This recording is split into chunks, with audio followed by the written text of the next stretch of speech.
Cinema ರಂಗದಲ್ಲಿ ದುಡಿತಾ ಇರೋ ಗಣ್ಯರು ನಮ್ಮ ಜೊತೆ ಇದ್ದಾರೆ. ರೂಪಾಯರವ್ರನ್ನ ನಾನು ಮಾತನಾಡಿಸ್ಬಿಡ್ತೀನಿ. ರೂಪಾಯವರೇ, ಇದೇ ಮೊದಲನೇ ಸಲ ಅಲ್ಲ ನೀವು ಈ ವಿಷಯದ ಬಗ್ಗೆ ಪ್ರಸ್ತಾಪ ಮಾಡಿರೋದು. ನಾವು ಇವತ್ತು ನಿಮ್ಮನ್ನ ಕರೆಸಿದೀವಿ ಬಿಟ್ರೆ ಈ ಹಿಂದೆ ಹಲವಾರು ಬಾರಿ ನೀವು ಈ ವಿಷಯನ ಪ್ರಸ್ತಾಪ ಮಾಡಿದ್ರ. ಸ್ಟಿಲ್ ಅದು ಜೀವಂತ. ನನಗೆ ನೆನಪಿರೋವಾಗ್ಲೇ ನಾನು ಇದು ನ್ಯೂಸ್ ಶುರು ಮಾಡಿದಾಗಿನಿಂದ ಕೇಳಿ ಬರ್ತಾ ಇದೆ. ಸಾಕ್ಷಿ ಇವತ್ತು ಕೊಡ್ತಾ ಇದೀವಿ ಯಾವ ರೇಂಜಿಗೆ ಇರುತ್ತೆ ಅದು ಅಂತ. ಎಕ್ಸಾಕ್ಟ್ಲಿ.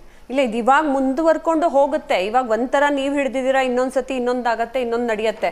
ನೀವೇ ಹೇಳ್ದಂಗೆ ಅದೆಲ್ಲ ಬಂತಾದ್ರೆ ಬರೀ ಚಿತ್ರರಂಗ ಅಂತ ಪೋಟ್ರೆ ಮಾಡಿ ಚಿತ್ರರಂಗನ ದೂಷಿಸೋದು ತುಂಬಾ ತಪ್ಪು. ಯಾಕಂದ್ರೆ ಎಲ್ಲಾ ರಂಗಗಳಲ್ಲೂ ನಡೀತೆ. ಈಗ ಮಹಿಳಾ ಆಯೋಗ ಹೋಗಿ ನೋಡಿದ್ರೆ ನಾವು ಇನ್ಕ್ಲೂಡಿಂಗ್ ಲೇಡಿ ಪೊಲೀಸ್ ಆಫೀಸರ್ ಮೇಲೇನೆ ದೌರ್ಜನ್ಯ ನಡೆದಿರುತ್ತೆ, ಪೊಲೀಸ್ ಆಫೀಸರ್ ಆದ್ರೂ.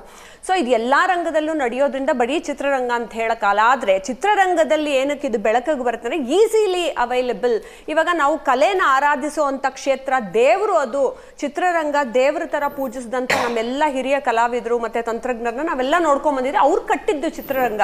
ಇವ್ರು ಯಾರು ಏನು ಸಾಧನೆ ಮಾಡಿಲ್ದೇ ಇರೋರು, ಇವ್ರು ಏನನ್ ಪಡ್ಕೊಂಡಿದ್ದಾರೆ, ಅವ್ರವ್ರ ಕುಟುಂಬದಲ್ಲೇ ಬಡತನ, ಅವ್ರ ಅಪ್ಪ ಅಮ್ಮನ್ಗೆ ಕಾಯಿಲೆ ಬಂದಿರುತ್ತೆ, ಅವ್ನು ಯಾರು ನಿರ್ದೇಶಕ ಅಂತ ಕೂತಿರೋ ವ್ಯಕ್ತಿ.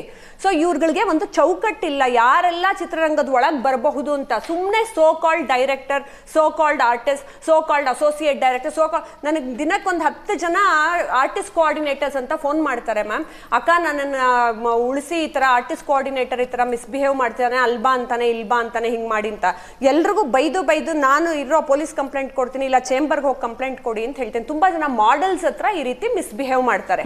ಅಲ್ಲಿಗೆ ಬನ್ನಿ, ಇಲ್ಲಿಗೆ ಬನ್ನಿ, ನಿಮ್ಗೆ ಚಾನ್ಸ್ ಕೊಡ್ತೀನಿ ಅಂತ. ಅವರೆಲ್ಲ ಹೇಳ್ಕೊಳ್ಳೋದೆ ರೂಪಾಯರ್ ನಮ್ಮ ಅಕ್ಕ ಅಂತ ಹೇಳ್ಬಿಟ್ಟು ಈ ತರ ತಗೊಂಡ್ಬರ್ತಾರೆ. ಇದನ್ನ ಚೇಂಬರ್ ಗಮನಕ್ಕೂ ಕೆಲವು ಸತಿ ತಂದಿದ್ದೀವಿ. ನಾನ್ ಹೇಳೋದು, ಇಬ್ರು ಪಕ್ಕದಲ್ಲಿ ಕೂತಿದ್ದಾರೆ. ಏನ್ ಗೊತ್ತಾ, ಇದು ಇವಾಗ್ಲೇ ಮೊದ್ಲಾಗಿರೋದಲ್ಲ. ಇವ್ರು ಯಾರ್ಯಾರೋ ಹೊಸಬರು ಹುಟ್ಕೋತಿದಾರೆ. ಮ್ಯಾಮ್, ನೀವು ನೋಡಿ, ದೊಡ್ಡ ದೊಡ್ಡ ವ್ಯಕ್ತಿಗಳು ಯಾರು ಹಿಂಗ್ ತಪ್ಪು ಮಾಡಕ್ ಹೋಗಲ್ಲ. ಅನ್ಪ್ರೊಫೆಷನಲ್ ಆಗಿರೋರೆ ಚಿತ್ರರಂಗಕ್ಕೆ ನಾವು ಬರ್ತೀವಿ ಅಂತ ಯಾವ್ದೋ ಹೋಟ್ಲಿಗೆ ಕರೆಯೋದು, ಇವರೇ ಏನೋ ಮಹಾ ಸಾಧನೆ ಮಾಡಿರೋ ನಿರ್ದೇಶಕನ ತರ ಕೂತ್ಕೊಂಡ್ಬಿಟ್ಟು ನಾನು ಅದ್ ಮಾಡ್ತೀನಿ, ಇದು ಮಾಡ್ತೀನಿ, ನಿಮ್ಮನ್ನ ಹಿಂಗ್ ತೋರಿಸ್ತೀನಿ, ನೆಕ್ಸ್ಟ್ ನೀವೇ ಕಟ್ ಮಾಡಿದ್ರೆ ನೀವೇ ದೊಡ್ಡ ಹೀರೋಯಿನ್ ಆಗಿರ್ತೀರಾ ಅನ್ನೋ ರೀತಿ ಇವ್ರಿಗೆ ಏನೇನೋ ಹೇಳ್ತಾರೆ.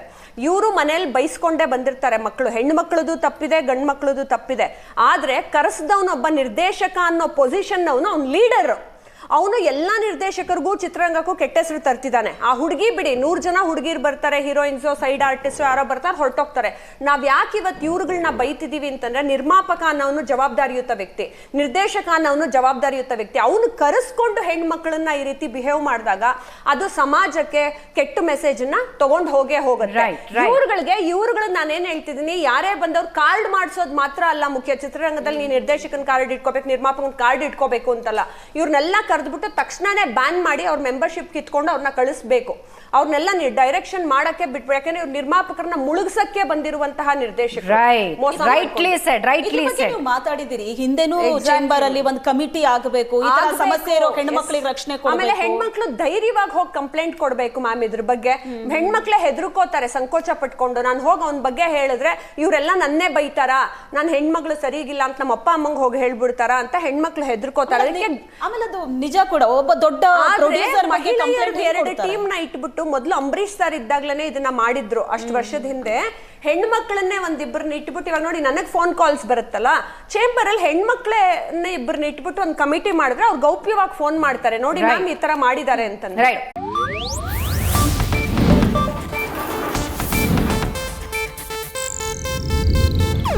ಇದು ಏಷ್ಯಾನೆಟ್ ನ್ಯೂಸ್ ನೆಟ್ವರ್ಕ್ ಪ್ರಸ್ತುತಿ.